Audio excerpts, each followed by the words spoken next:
Hello, Canucks fans. Welcome back to an episode of Canucks Conversation brought to you by Bet365. We're coming to you from the Pacific Toyota Dealer Studios. Visit shoptoyota.ca or visit your local Pacific Toyota dealer today. My name is Dave Gurgelli. I'm joined by Harman Dial, and I must say right off the hop, we're gonna talk Canucks. We're gonna have Dave Hall on today's show. I must say right off the hop, the Seattle Mariners clinching the playoff spot. The Mariners are now their magic number is 1 to clinch the AL West for the first time since 2001. I'll just say it. Like, I'm so confident in this team. A, they're going to clinch the division for sure, like foregone conclusion. And B, last night, that win that they had was the most fired up I've been as a sports fan, I think, in my life, actually. Maybe, actually, I shouldn't say that. I think number one is always, for now at least, going to be either the golden goal was the most fired up I'd been. I got fired up at the Four Nations goal from McDavid too. That's in my top 5 for sure. And Dave Hall's standing by. I know you can hear me. Dave, prepare your 5 most hype moments. And Harm, I want you to do the same. Jacob, I want you to do the same. We're gonna do this in anyone else. Your 5 most hype moments. 5 is a lot. Can we do top 3? Okay, 3's fine. 3's fine. But I just feel weird putting the McDavid Four Nations goal in my top 3. But anyways, Jacob, make sure we don't forget that in anyone else. Make sure that's what we lead anyone else with, because I'm for sure gonna forget. It is a Wednesday show, so no Family Feud. Family Feud is tomorrow. Fill out the survey if you haven't already. We're gonna play some Family Feud tomorrow, but before that, we're gonna talk about a preseason game going down tonight between the Vancouver Canucks and Calgary Flames. Our opening segment is brought to you by our friends over at Greta, which by now you know is a great spot for the big game. And you might also know, you probably joined us for the Four Nations game. That was a hell of a watch party. Speaking of watch parties, they are coming back. They are coming back with a bang next month. We're going to have some watch parties. We're going to announce the date soon. It's going to be a great time. Come hang out with us. Come enjoy the street food menu, the arcade, the bar. I'm still waiting for someone to challenge me. I put out an open challenge to all Canucks Convo listeners to challenge me to a game of basketball. The arcade one. Not one where I'd have to go up against someone taller than me and they can block me. The arcade basketball, I challenged someone. I challenged everyone, open challenge, and no one came for the crown. So, that stands. Will you take on people? Because actually, you beat me when we played. Yeah, 100%. If I'm there, I'll take people on. Perfect. All right, open challenge. No, I'm not proclaiming like you're saying. Come get the crown. I'm not saying that. I'm saying come get the crown without having the crown. Yeah, exactly. Okay.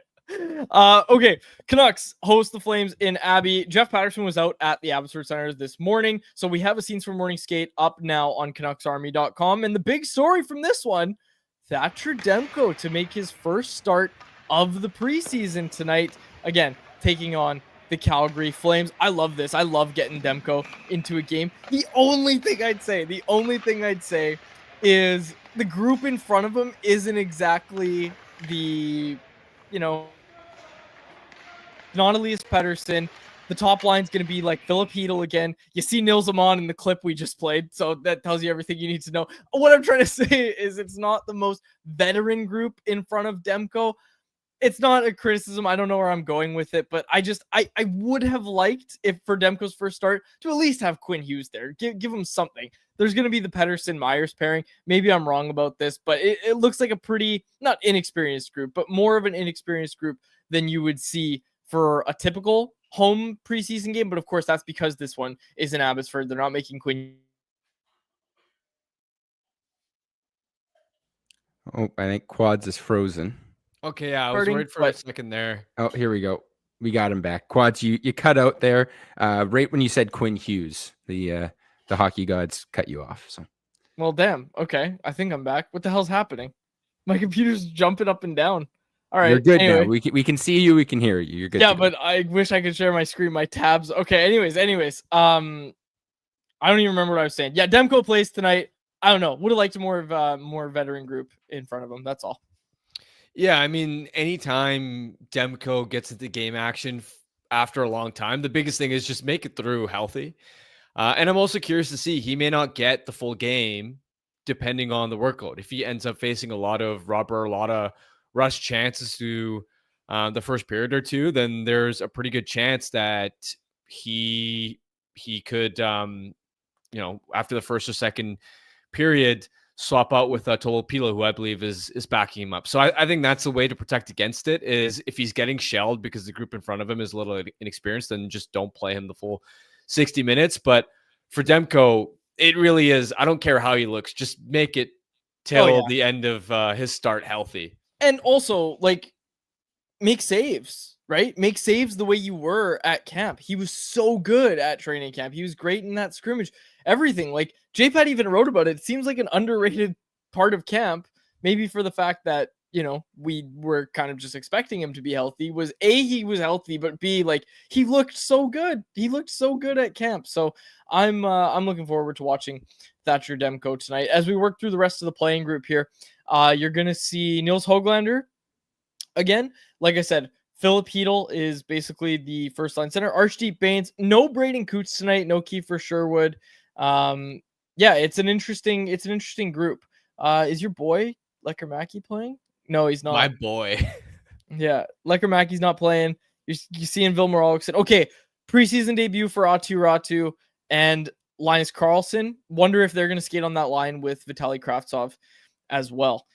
Interesting lineup tonight. And you're going to see Tom Willander, Victor Mancini, both playing. Same with Kirill Kudryavtsev as well. All right. Anything else on tonight's game that you wanted to say?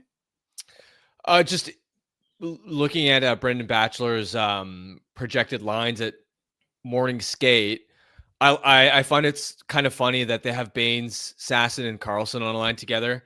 It's like the three guys that are all competing against each other for those final depth forward spots are all on a line together.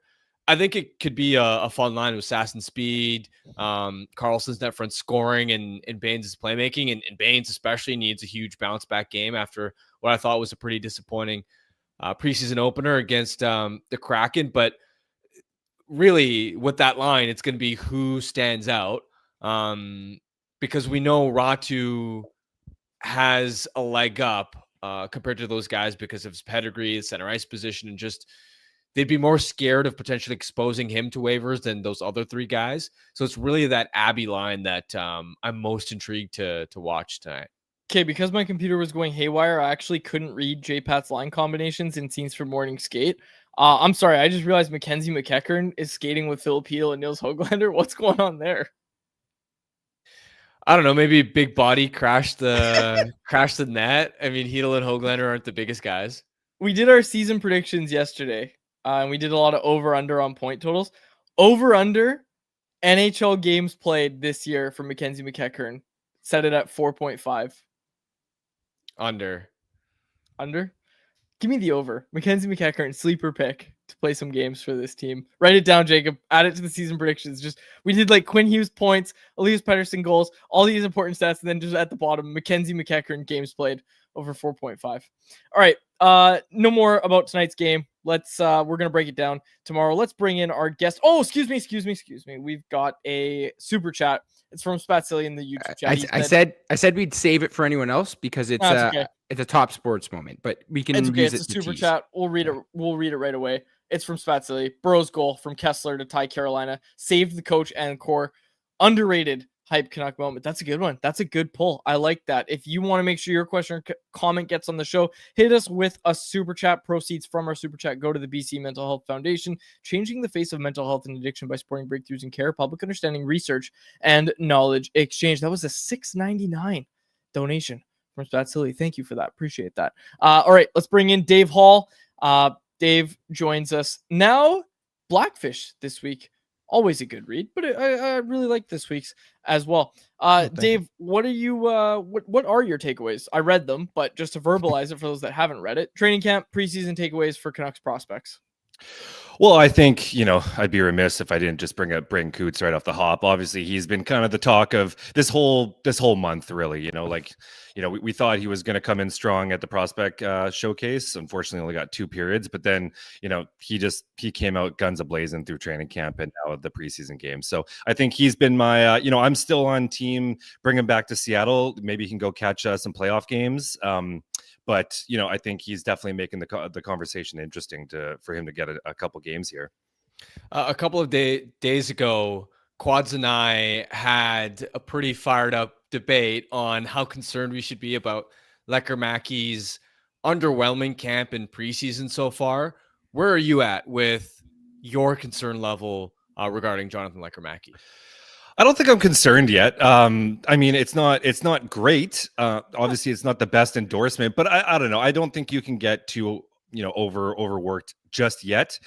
He's still young. We knew it was going to be a challenging comeback for him. There was things that we all knew he needed to work on, and he just didn't have the time to work on them. So if we're seeing this next fall, yes, absolutely. Let's press the panic button. Heck, if we even see this in January, like it is almost time for him to step up. But at the same time, I still think there's a lot of wiggle room. Get him in Abbotsford, get him some games, and I'm not hitting that panic button, which I can see that Quads is definitely doing himself. All right, Dave, thanks for joining us. See you later, Dave. We'll take him off the stage, Jacob. Thank you. No, it's fair, and you're absolutely right. Basically, what Harman and I, our common ground that we landed on was, if this is happening next fall, that's a serious issue. Maybe I'm a year ahead. Maybe Dave, Kirill Kudryavtsev gets in tonight. He's kind of a guy. I mean, maybe not on this show, but it feels like in the regular conversations that people have, kind of flies under the radar when it comes to Canucks prospect. A really, really solid rookie season for him. What are you looking for from him tonight? Yeah, and I'm glad you brought it up. He was actually going to be my, player to watch tonight, only because, he hasn't been in yet. And, there's all this talk about Tom Willander, Victor Mancini, Elias Pettersson, as there should be. But I just feel like he's that guy, and I don't think he's going to be pushing for that spot on the roster in Vancouver. But he just seems like that one defenseman that's kind of sitting on the back corner, just like, hey guys, don't forget about me. He quietly had an unreal season last year. And I just feel like, like Pettersson, he's got that versatility where you can slide to the right and left center, or the left side. And so, I don't think he's going to be knocking on the door this fall, but I think he's quietly one of those players that, could really step up. And, we still see a guy like Christian Willander, and he's still unsigned. He didn't even get brought in on a PTO anywhere. So with him out the window, I think this is a big year for Kirill Kudryavtsev. And yes, he's going to get some, he might get pushed a little bit back by Tom Willander, who might be in Abbotsford. But I think a game like tonight where, he's going to be one of the go-to defensemen, I'm going to be looking for him to kind of stand out a little bit here. Speaking of the battle for defensemen, especially on that third pair, it's been an interesting topic of conversation, I think, around this market, whether you're talking about Mancini, DPD. I think we've agreed that Willander probably needs a little bit more time in the A. But between those first two guys and Derek Forbort, what does the third pair look like to start the season? I think part of it is obviously going to be dictated by the club's confidence level in Elias Pettersson's ability to PK at a really high level, because that's really what Derek Forbort's calling card is. If you don't have confidence that DPD can play a substantial role in the PK right away, then that alone could give Forbort that edge to earn one of the spots. And then it's either Forbort DPD or Forbort Mancini. I want to ask you, what's your confidence level in DPD's ability to kill penalties at the NHL level, potentially out of the gate right away? And secondly, what is your ideal third pair configuration based on what you've seen so far? Well, to answer the first question, I think absolutely. That's been Pettersson's calling card. And for my money, what is going to really make the difference for him at that next level. I think he's just way too aggressive. He's already a man amongst men in all these prospect games. I feel like he is ready to step in. We saw what he did at the AHL level. He was their go-to penalty killer. He's an ace. That's what he's meant. That's what he's put on the ice to do. And I think he's ready to step in and not only provide PK, but just step in and be an AHL defenseman. At this point, I even wrote in Blackfish. I mean, at this point, I don't know what more there is to say about him, other than I just think he's an AHL player and he's just ready to make that jump. I think Victor Mancini. Oh, go ahead. No, continue. I have a follow up on DPD. But you say your Mancini part. Yeah, I mean, like obviously Mancini had a big game in the first preseason game. He kind of stole the show on the back end there. But I did find it interesting hearing Adam Foote after the game talking about how he might have to rein it in a little bit, and whether his kind of game or style where it is today can fit that third line, that third pairing role. So with that said, like I do still think it's Pettersson's job to lose here, whether that's right or left side. Like I'm okay with a Forbort Pettersson start I don't know about you guys, but for me, I think he's proven that Pettersson could slide over and, provide smooth third pairing defense. You're not playing him 20 minutes a night, and you use him for the PK. So I think it's Pettersson's job to lose. I liked what Mancini brought. I just think he's going to have to rein in it a little bit and probably get a little more time in the AHL. Okay, I have the follow-up about Pettersson, but it's really about Tom Willander. Okay? So Tom Willander, it seems like we're all starting to agree, is going to start the season in the AHL. JPET actually had a conversation with him about that today. That's going to be dropping very soon on CanucksArmy.com, so go read that. But Willander starts in the AHL this season, it looks like. DPD did the same thing, and I've brought this up, I don't know, maybe like 30 times over the past 2 weeks. It was a really fast learning process, it seems, for Elias Pettersson. And kind of the running joke, not joke, the thing that actually happened on this show is I randomly went to an Abbotsford game with Faber in I think it was late November or mid-November. I don't remember. And I was watching DPD play, and I'm like, this is an NHL defenseman. Why is he still down here? And then I came on this show and was just like, I think he's NHL ready. And then 2 weeks later, he got called up. But he was kind of like the best kept secret in Abbotsford. But what I'm getting at, Dave, is you watched all those games between October to mid-November. I didn't watch any of them. Yeah. What did that process of learning the game and becoming NHL ready, quote unquote, for DPD, what did that process look like? And do you think Tom Willander can follow a similar one? Well, for me, the biggest jump that so when PD first came in, the spring of not last year, the year before, he came in the very end of the season. The first thing that stood out to me, I always knew that I assumed his physicality was just going to, adjust nicely. For me, it was the adjustment to the speed of the game. You could really tell there was an adjustment going from Sweden to the American League. And I just knew, or at least had a feeling, I should say, that was going to be a struggle out of the gate in his first year. And so for me, that's what it really was. Like, obviously, Manny plays a pretty structured game. And so there wasn't much adjustment to the physicality. It was more just, and the systems, it was more just the speed of the game. He was getting burned a little bit, pivoting back and just getting burned a little bit. Rightfully so. You got guys like Matthew Phillips, who was just a burner at the time, and he would just find him in the back burner. But once he finally figured that out and figured his gap control out, I think that's when it really started to figure all out for him, because in my eyes, he was already physically ready. So I think for him, it was just really figuring out the speed adjustment and making sure that he made those adjustments on the fly. And I think once he figured that out, it was the rest is history, if you will.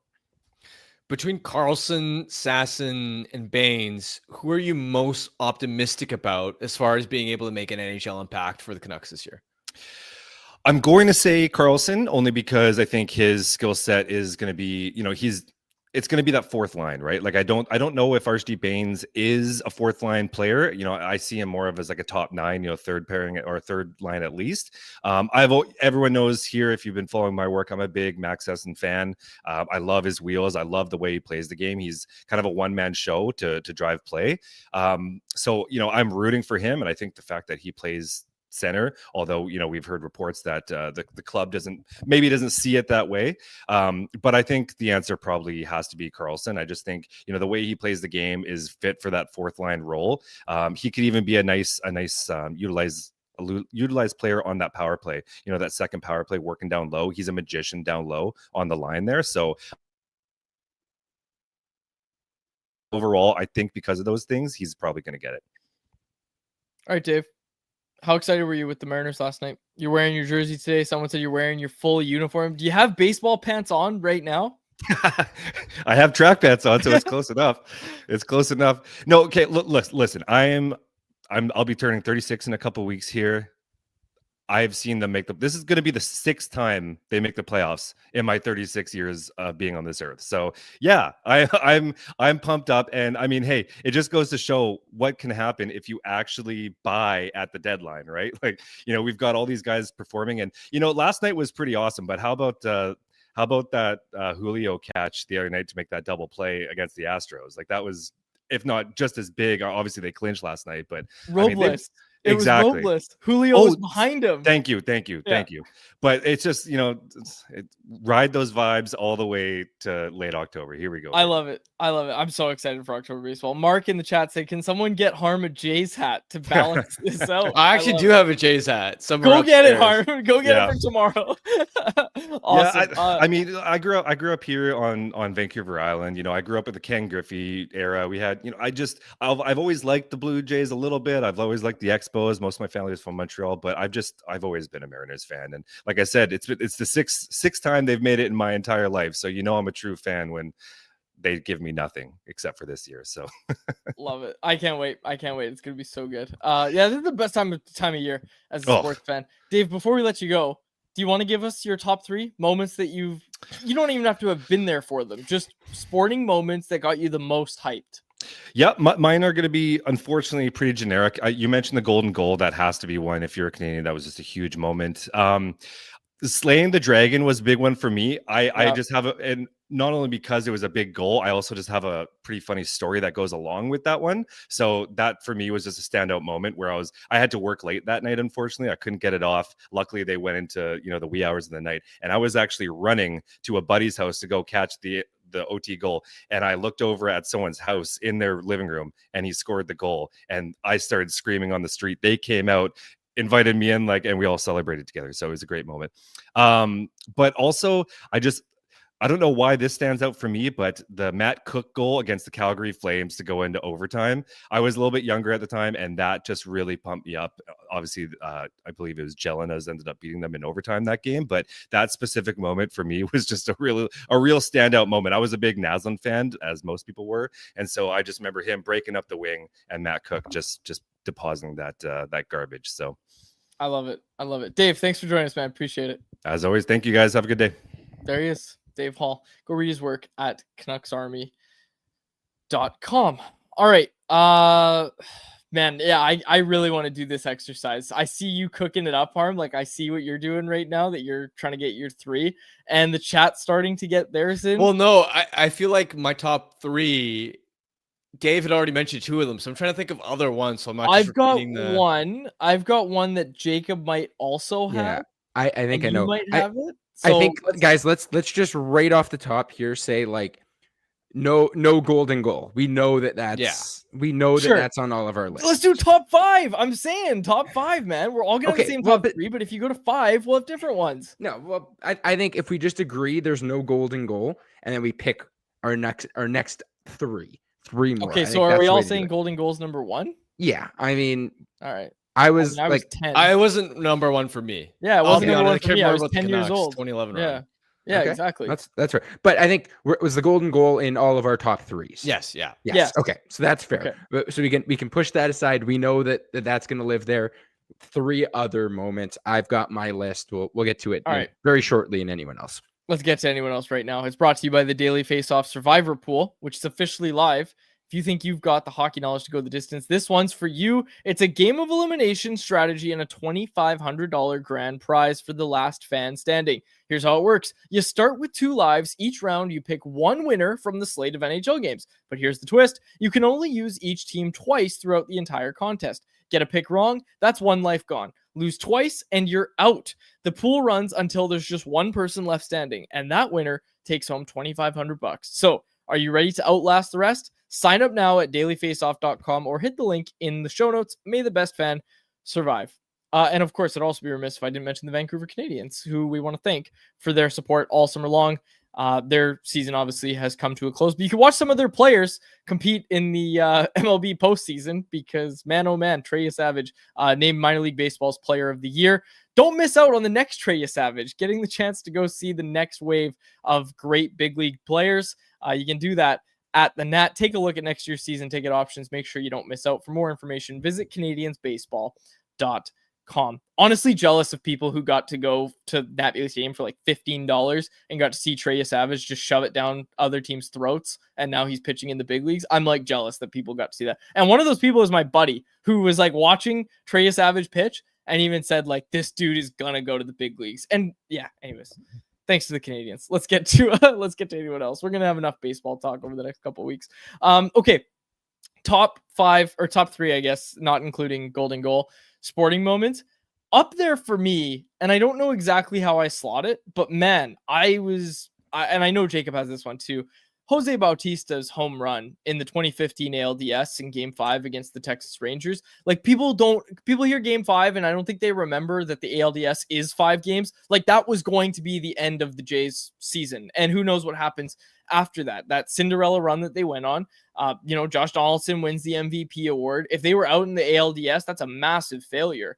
But Jose Bautista hits that go-ahead homer in a game where they, again, like the build up to that moment is what matters. That inning was an hour long. Like that inning itself was an hour long. You were sitting there. It was one of the most intense sporting moments I've ever watched. And that was kind of the climax of it. But it had so much of a rise up to it that when that happened, you were just like, this is one of the greatest moments in sports history. There were multiple things that inning that I had never seen happen in a major league base. Yeah, Russell Martin throws throws the ball at Shin-Shu Chu's bat. And then the umpires not knowing the rule, but I forget who the Texas base runner on third was, but he knew the rule and he scored. And then Elvis Andrews making 3 errors in an inning. Yeah. Exactly. Which is what set up the bat flip. That's why there were runners on, because Andrews had made 3 errors in an inning, which again, I think he won a Gold Glove at one point. Yes, he was. Career. No, Andrews. Elvis Andrews was a good defensive shortstop. Yeah. And then he kind of cost his team the game. So many things about that moment that were the build up. This was my first year at SFU. And I remember I had a 4-hour gap between classes. I'm like, this is perfect. I can watch the whole game in that 4-hour gap between classes. And then that inning took over an hour and I missed the first half of my late class. And I do not regret it at all. I was in like a common area with about 30 other people just crowded around a tiny TV up in the corner watching the game. Trip in the chat. Special. Trip in the chat goes, Elvis Andrews sold harder than Ian Cole against Edmonton. Alice Russo in the chat. This is a good one. That comeback game against Nashville in round 1, 2023. Again, you talk about what would have happened if it went a different way. It looked like Nashville was going to tie up that series, and then Brock Besser just goes God mode and brings the Canucks right back in that game. That was that was a good moment. Now I'll explain that moment for me. The reason it's not in my top 3 is, as it happened, I was with 2 of my buddies and we were watching the game, and they got up and we were watching it in my buddy's house, and they got up and they were screaming and cheering. And of course I have a laptop open on me and I immediately put my head down and start writing because I was writing instant reaction. So not a moment that qualifies for me as getting hyped, but that was one that you were like, oh my gosh, that's pretty cool that I just saw that. Yeah, and I was in Nashville for that. So we were same sort of situation. Me and Drance in the press box, we had to do our instant takeaways off that game, and just the pure chaos of not just the 2 goals, but when Colton Sissons hit the backhander. Yeah, far post. Off the empty net, hits the post. The far post. It was insane. And then even just going into the locker room after that game, and I think I saw Michael Bublé in the hallway out in Nashville. he was somehow there. Really, really cool moment. But the difference is, since I've been a full-time reporter, I'm not a fan anymore. Like, it's kind of killed the fandom. So it's more, oh, this is really cool to cover, rather than this meant a lot to me personally, because it's just different, right?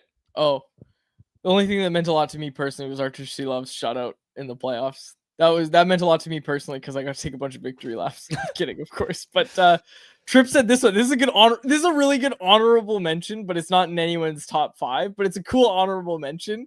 And he even said, I know it isn't top 3 material, but the last minute comeback against Dallas, that was one that was just something I'd never seen before. So bizarre. It was so crazy.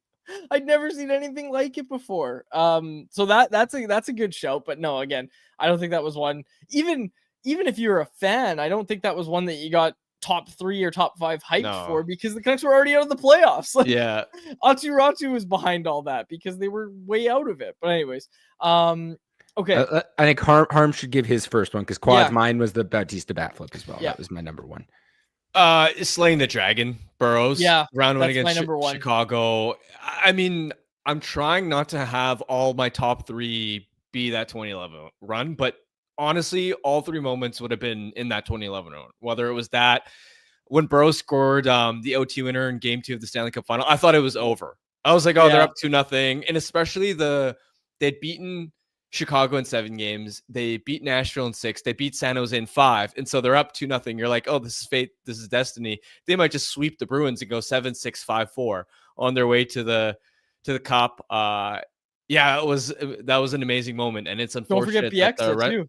Yeah. I mean, well, did Kessler, there was one game in that Western Conference final where Kessler got injured. He like couldn't move, but came back. He scored a tip goal to tie it late. Was that the same game? I can't remember, but that was a really high moment for me too. I don't think that was the same game. I think that was a different game, but the one I'm talking about is the Bieksa OT winner off the stanchion. That's one for me that I'm like, okay. I think Burrow slaying the Dragons #1, Bieksa's stanchion goal, maybe, Bieksa's stanchion goal is #2, even though it advanced them to the Stanley Cup final.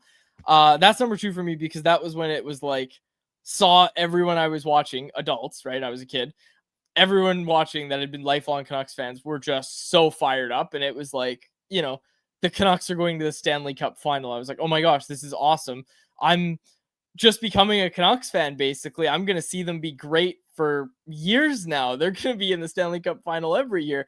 That moment means more, especially knowing what was coming after for the next 15 years of my life and continuing. So, I've got that one. Oh, yeah, and people are bringing up the Kawhi Leonard shot, the Raptors playoff moment. That was a cool one. I was watching that with some buddies too. It's not in my top 3. I'm not a huge basketball guy. Not in my top 3. But if you made me do like a top 5 or top 7, I think it was an epic moment. It just depends on how big of a Raptors fan you are. Yeah. I'll put it this way. I was deciding between that and then I picked a recent hockey one, which is kind of, you guys will probably make fun of it, but it's that or the Kawhi shot. My second one though is Seahawks Super Bowl. First play of that game, the snap that went over Peyton Manning's head for a safety. I knew right there the Seahawks were winning the Super Bowl. Now we won't talk about the next year when they should have went back to back because, literally 1 year apart was one of my best sports moments ever and one of my worst sports moments ever. Yeah. But that first play, as soon as I saw that snap go over Peyton's head, I'm like, that's it. Seattle's going to win this game. And not only did they win this game, they had one of the biggest blowouts in Super Bowl history. Game was over. Game was over on the first play of the game. And that was like Legion of Boom, just one of the top 10 defenses ever put together. Some would argue one of the top 5 defenses ever put together, up there with like the 2000 Ravens, the 85 Bears. Like they were almost at that level. That's a good one, Jacob. That's a good one. Yeah, it was special, especially because it was their only Super Bowl. They lost in their other 2, and they have yet to go back. So why would we make fun of you for that? When you no, you're going to be like, oh, Lane Hutson's acceptance speech. No, the third one that I have, you guys will make fun of. I'll save that for the end, though. Is it Lane Hutson's call? No, it is not Lane Hudson. No, it is not. Okay.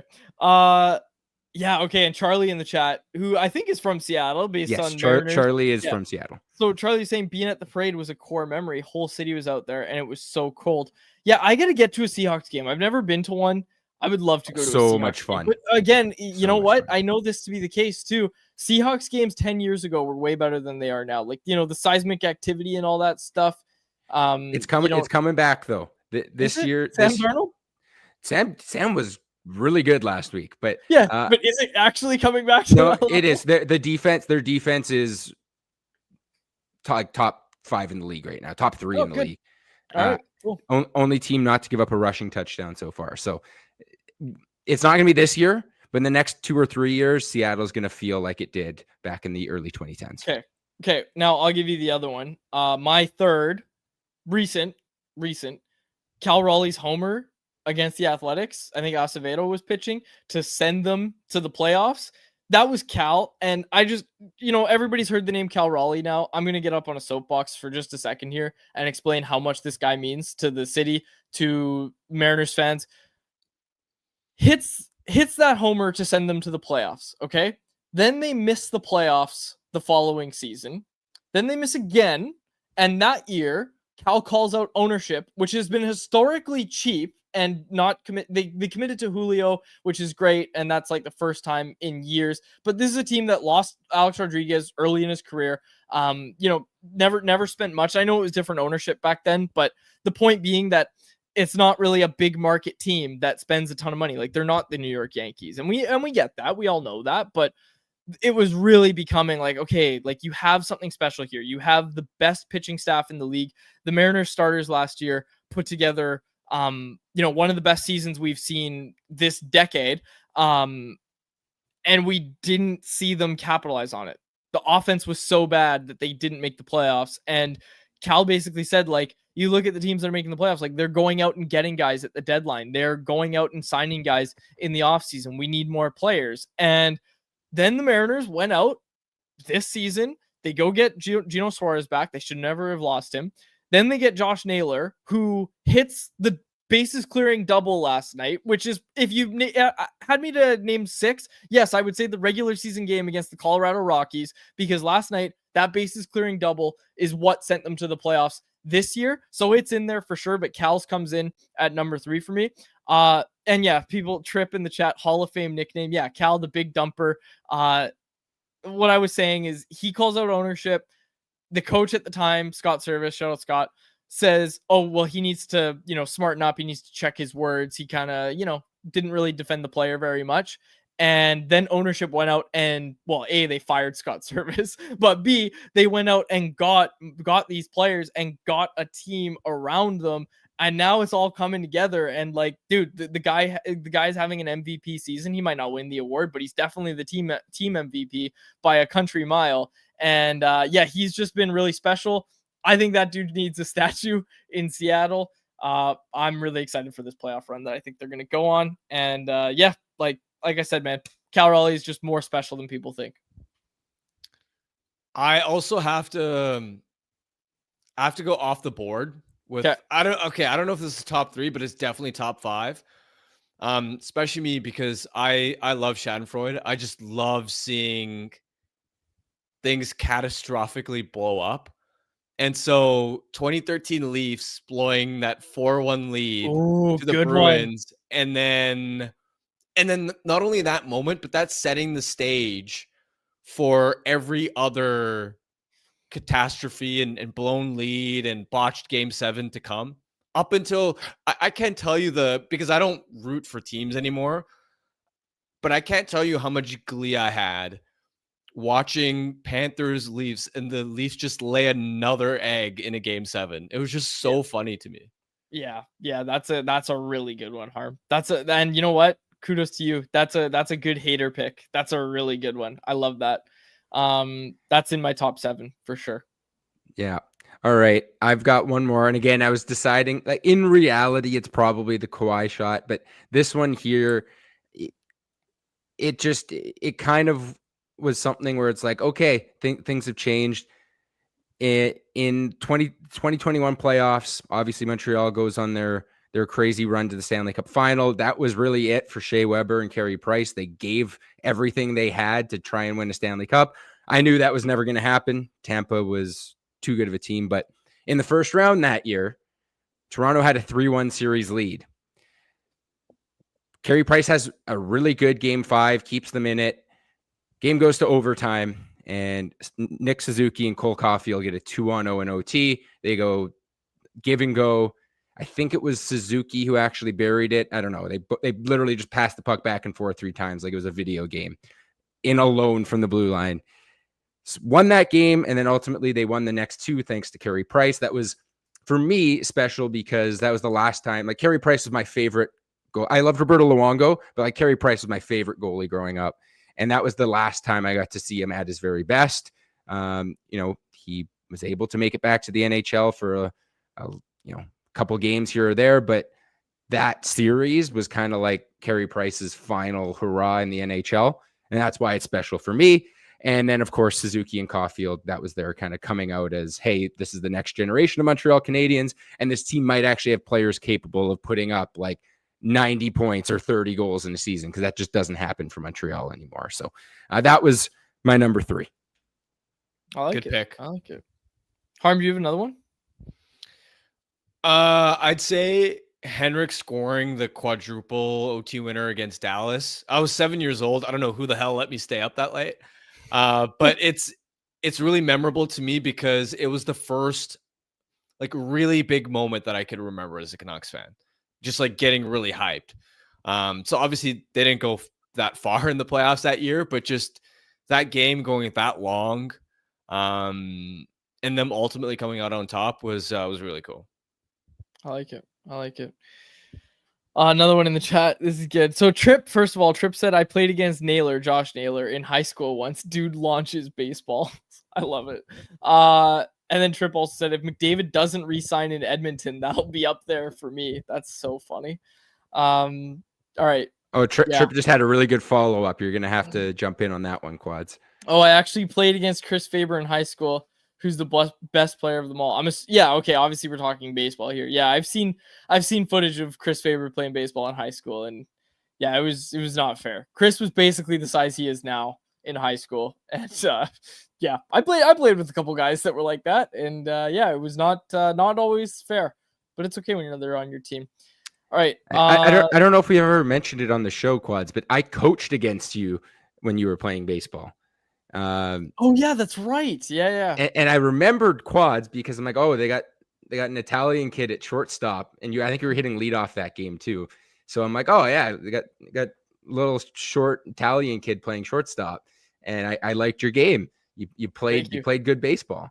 That was my first year of coaching. Or second year of coaching. So I play hard. I always played hard, had the stirrups. I didn't have stirrups that year. I think I just did high socks, but I was always a high sock guy. In men's league, I don't wear high socks, but when I was a kid, always high socks. Always. All right. That was a good trip down memory lane. Anything else that either of you want to get to? I want to read this one because it kind of closes up with a Canucks topic. Callum McKenzie said, guys, who has the most to win and who has the most to lose tonight in tonight's game for the Canucks? That's a really interesting one. Can we take a look at this roster again? Where'd it go? I had it open. The roster for tonight's game is interesting because, again, yeah, Thatcher Demko is going to be a guy I'm watching, but he doesn't have the most to lose. That's not a thing that's going to happen tonight. Kravtsov is getting Baines, to do or die territory. Okay, yeah, Kravtsov. I know it's probably the guy. His first one. But if we're saying most to lose, yeah, it's Kravtsov. How many opportunities is he going to get? This isn't Jonathan Lecker-Mackey we're talking about, where you get unlimited opportunities. It's gonna be do or die time for Kravtsov. I like that. I think Kravtsov's my pick as well for most to lose. Wait, what was the other one? And Baines has got to be up there too. He got the first preseason game that obviously Sasson and Carlson didn't get, and he didn't show well in it, right? So he really needs to bounce back. Can I give you my most to gain? Yeah. Nils Höglander. I think he started in Seattle pretty well. I think it was a really impressive first period from him. So much that I even left him in the headline of instant reaction. But I didn't like his game beyond that. And again, this is a guy that is auditioning for a top 6 spot. He's playing with Filipino again tonight. Nils Höglander is a guy I'm looking to on a night where the Canucks don't have their best lineup. That's a guy you're looking to and saying okay, go be the best player on the ice. Yeah, that's fair. I'd say Höglander, the better measuring stick for him is going to be the next week of preseason hockey when you have more of a complete, closer to a real NHL lineup. And that'll be when you see where Höglander actually slots in. Because I imagine if you were to draft up your lines right now, that Evander Kane would get the first shot with Hedl, just because I don't think you're going to instantly throw Kane into a third line role unless you're giving him a Connor Garland to play with. So yeah, I agree that Höglander has something to show and prove, but I'd say it's more next week that the stakes really amp up for him. All right. One last honorable mention from Karn in the chat for top 3 moments. My number 3 moment is Harm winning the random pickleball tournament. We'll never forget it. You should have seen the crowd, man. They went nuts. We were down and out in that game. I'm telling you. And we'd swept. Oh yeah, we were. So we'd swept the quarters and the semis, just destroyed the first 2 teams. Yeah. And then we were down by a fair bit, and we were like, oh my God, are we really gonna sweep the quarters and the semis just to choke the finals? And then yeah, man, the crowd went nuts. The clutch genes kicked in. Yeah. Oh, good one from Callum McKenzie. Jeff Brown to Pavel Bure, that goal. Again, neither of us were alive for it, but that's a good shout. That's a good shout. All right, Johnny Canuck asked Quads versus Harmon on an ice skating race, who wins? And Jacob jumped in and said, I'd beat them both. Yeah, I think that would be the case. Okay, look, I'll tell you this. I got good straight line speed. Takes me a little to get going, but I can't stop. So that would be kind of the problem I'd have is I would keep going. You'd be like, guys, race is over. And I'm like, all right, I'll just glide to the end at some point. I'll slow down. But yeah, that's my weakness on a sheet of ice. You know what? I've got good straight line speed. It's more the like crossovers, the pivots, stuff like that. Because I took skating lessons for a long time, growing up. That might be a fun like next summer kind of thing. Maybe. I think I really would love to like do some content with us on the ice. I think it'd be really fun. I'll bring out my goalie gear. You guys got to try and score on me. Oh, I want to do that. Yeah, that'd be good. The Canucks have the well, they've done it for 2 years in a row. I assume they do it again. It's a nice little tradition. They have their media skate at Rogers Arena. Like they invite the media out, serve some hot chocolate, and they, let us bring our families and skate. So I've gone the past few years. I'm convinced the best skater in the media is Rob Williams from Daily Hive. Like he's got wheels. He moves well. Yeah, like he's a really good skater. You know who else is a really good skater? Is J-Pat. J-Pat's a really solid skater. And like, I didn't know that. The puck. Jeff can shoot well too. J-Pat was saying like he played competitive hockey all through like high school. Like he was playing like on select teams the whole way. I mean, again, that doesn't really surprise me. Jeff's good at everything he does. Like he's gonna still be a good hockey player. We watched him dust us in that round of golf last week too. So. Little Boston said the boards are gonna beat Quads. It's true. They might. I've had my fair share of runs into the boards. Okay. Anything else from either of you guys? Just want to say, I think we have 8 or 9 more Family Feud submissions that we need. So if you're in the live YouTube chat right now, it's in the description. If you're listening on podcast, no guarantee, but if you're listening right away, early on, make sure you get that form filled out. Helps us out big time when we don't have to put it out to the masses. We just want Canucks Combo listeners filling out those surveys. Can I, am I allowed to use, like, you know how we have the rule during the season where I can't make my Bet365 bet of the day a Canucks bet? Mm-hmm. Could I do tonight? Because it's not, it's preseason. It's preseason. Look, that was an unofficial rule, Quads, because you bet on the Canucks twice in October and they lost both games. So home opener. So yeah, if you want to make a Canucks bet, you can make a Canucks bet. They're the favorites tonight, and we're taking it. We're confident in our Canucks. You can get the Canucks money line at minus 135 odds right now at Bet365. There it is, minus 135. I'm taking it. I could have done a baseball bet, but we did enough baseball talk today. I apologize for that. That was our Bet365 bet of the day. Whatever your bet is, it's never ordinary at Bet365. Download the app and get in on the game. Use the code NATION at Bet365. Must be 19 plus to play. If you choose to play, please play responsibly. All right, we'll wrap it up there. For my co-host Harmon Dial and our technical producer Jacob Bazar, my name is Dave Virgelli. Thanks so much for listening to an episode of Canucks Conversation. Canucks Conversation is live Monday through Friday, every weekday at 2 p.m. over on the Canucks Army YouTube channel. Make sure you like, subscribe, and interact in the YouTube live chat every day with us, folks.